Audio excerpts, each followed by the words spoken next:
I'm turned off by what is called religion in our nation, and I'm turned off by a lot of what is called Christianity or the church. I find it very repulsive. I really do, and I'm not trying to be unkind.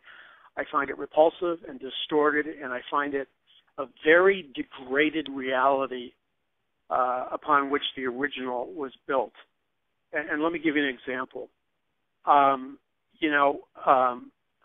The study of the Bible is not boring. It's boring if it's taught by religious people who don't understand it. Then and there's no pun intended, it's boring as hell if it's taught by people that don't understand it. So let me give you an example. The story of Noah and the flood is basically taught by most churches as if it was an allegory about this funky old man in a beard, and he built a cute little wooden ark, and these cute little animals come into the ark, and God floods the world for whatever reason they decide to come up with, and the animals come in 2 by 2. It's a trite, cute little stupid story that doesn't have real appeal to adults. I mean, it makes a great cartoon for kids, but it doesn't have real appeal for adults. Now, if you throw that in the garbage, that kind of story, and that's what I would do, because if somebody taught me the story of Noah, and I was taught the story of Noah in those terms for most of my life, and I feel like I was ripped off. And then I discovered one day that the story of Noah is the most mind-blowing tour de force that is so beyond any science fiction movie that it will blow the roof of your mind off. The story of Noah is a DNA digital holographic story. It deals with a planetary infection of the human DNA because there are fallen angels coming in from another dimension who actually came to Earth on Mount Hermon in the area, by the way, where Phoenicia is. And if you look at the back of the dollar bill again, you see that bird is not an eagle, it's a phoenix, and it's a phoenix because it's based on the term Phoenicia. And Phoenicia was the general geographic region where these fallen angels descended from heaven on Mount Hermon. So there's a meaning in the phoenix and the Phoenician civilization. By the way, the capital of Phoenicia was Cydonia, which just happens to have a mirror city on Mars. Now, in case you think that's far-fetched, and I don't have time to get into it now, Aleister Crowley was very aware of Cydonia and its relationship between Phoenicia and Mars. And there's a reason why he was very aware of that, but I'll have to put a comma on that. Back to the story of Noah. So these interdimensional beings come down from planet Earth. And by the way, we are right on the precipice of a revolution in human consciousness that is going to turn the world upside down. Because all these movies like Prometheus that Ridley Scott directed, and all the ancient astronaut type stories and movies are really paving the way for what I believe is going to happen very soon, which will be an alien genesis. I believe the traditional Darwinian theory of evolution will be radically modified because it's an unworkable theory the way it's presented now. And the accepted belief, and I believe it's coming very soon, will be that planet Earth was seeded by aliens billions of years ago, and that in the manner of the movie Prometheus, the real genesis or origins of mankind is extraterrestrial. So let's just put a comma on that. Now, going back to Noah, we have these interdimensional beings landing on Mount Hermon, and they are impregnating human women, and they are giving birth to a hybrid race called the Nephilim. And one of the characteristics of the Nephilim is they're giants, and they're very intelligent, and they have a grasp of science and technology that is way beyond the people of that time period. Now, before the flood, the population of planet Earth was probably at least 3 billion people. Before the flood, I believe there was an ancient civilization called Atlantis, and it had high technology. The Nazis believed in what was called the island of Thule, and they also have the story of Hyperborea, and their legends, the Nazi occult legends, were that a star civilization came down to Earth, impregnated or seeded the planet, thus the master race, and there was cataclysms, and the master race had to retreat into Antarctica and other places into the center of the Earth, or at least beneath the Earth, the giant under the Earth civilization called Hyperborea. And Thule, an island which was submerged during the Great Flood, as was Atlantis, there was supposedly a high percentage. First of all, there was tremendous technology that was beyond man's ability to develop. And we still see the remnants of those ancient monolithic structures that testify to advanced technology, like the Incan ruins and the Mayan ruins and the pyramid structures and so on and so forth. These are evidence of advanced civilizations prior to the flood. So prior to the flood, there's this interbreeding and widespread contamination of human DNA.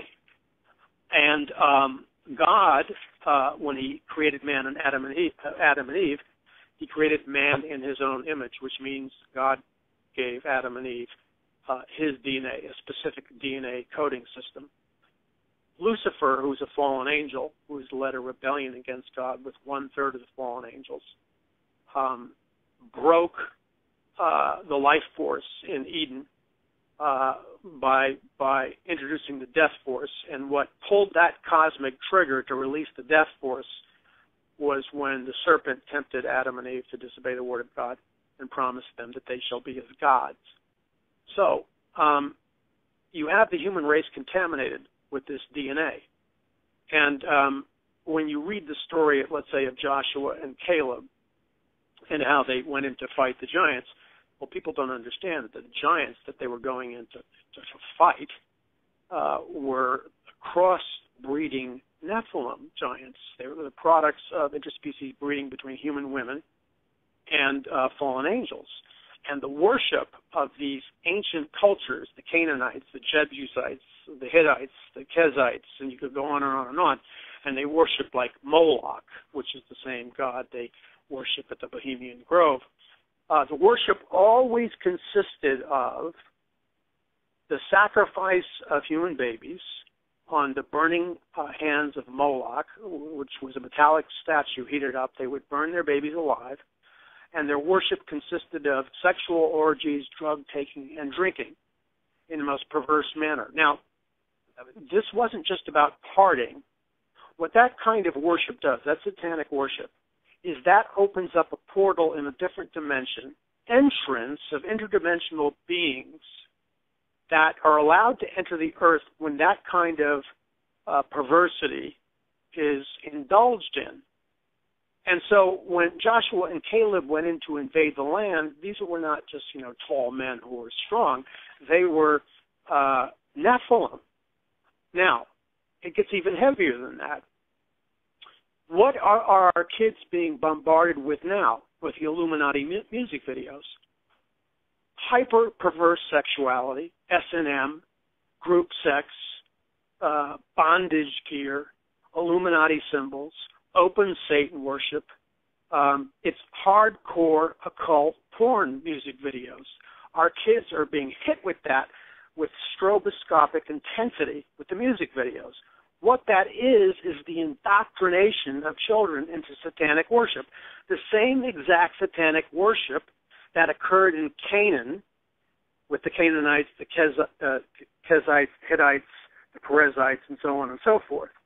And so what God did is he said, enough's enough, and he decided to wipe out the corrupted DNA, and he did it with a flood. And so he brought Noah and his family because their DNA was not corrupted. And he brought 2 by 2 of the animals, and it wasn't just some cute, dumb story with 2 rabbits and 2 giraffes and, 2 cows. It wasn't some stupid story. If you look at it carefully, it's all about genetics. It's all about being able to reproduce. So God floods the earth, and immediately after the earth is flooded, all the corrupted DNA is wiped out. And people say, well, why do you have to kill all the animals? Because these interdimensional beings cannot inhabit the earth unless they have a physical host body. That's when Jesus would cast out a demon. The legion of demons begged him to send the demons into a group of pigs because they needed a host body. They didn't want to be just cast out of a man. They would settle for being able to inhabit an animal. Now that's very important because when you go back before the flood, the watchers, or these fallen angels, were involved in very advanced genetic experimentation, and they were not only impregnating human women, but on a mass scale, they were impregnating animals. So when God institutes the Levitical laws, and he goes on at length about not having sex with animals and forbidding bestiality and forbidding women lying, with a horse like she would lie with a man and all that stuff. It's pretty graphic and specific. And it wasn't because the children of Israel were into some, really kinky sex. It was because the fallen angels or the interdimensional beings were having sex with animals. And that's the real story. So the flood wipes out the corrupted DNA, and then it starts all over again. But the story of Noah is a DNA, interdimensional being, genetic holographic story. It's mind-blowing. It's beyond the movie Prometheus by Ridley Scott. It's off the Richter scale. It would blow people's minds. Teenagers, young people would line up for 2 hours in a line if somebody would actually teach the story of Noah and quit censoring it and let it rip. Because there's this all-important thing that's happening now. Jesus Christ said these words. He said, as it was in the days of Noah, so it will be in the days of the coming of the Son of Man.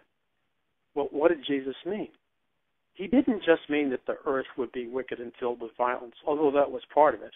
What Jesus really meant when he said, as it was in the days of Noah, so it will be in the days of the coming of the Son of Man, was that Jesus was saying the fundamental thing that was happening in the days of Noah. And what was the fundamental thing?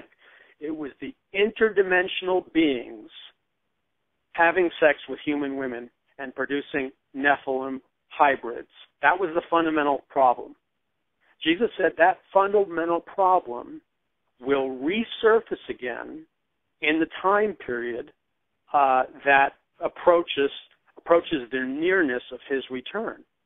So when we see this explosion of transhumanism, discussion of the singularity, rumors of laboratories with animal, Nephilim, and DNA experimentation, people in the military community making references to Rosemary's Baby, and this whole rebirth in the Illuminati music video singing about Roman Zelensky, and the revisiting of Babylon working and all that stuff.